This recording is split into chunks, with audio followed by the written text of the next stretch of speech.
Demo Tiger brings video tutorials for web hosting companies, easy to integrate into knowledge base or support of your website. Videos with audio and text instructions. Display customized logo of your brand. Visit demotiger.com now. How to reset the PHP version to the default version using cPanel.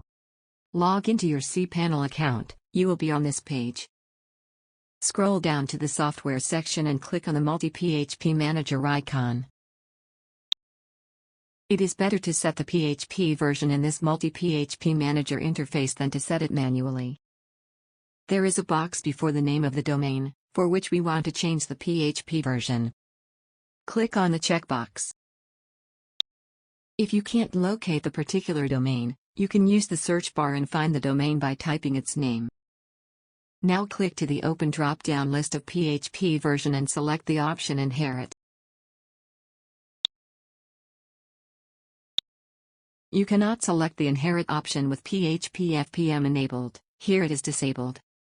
Now click on the Apply button.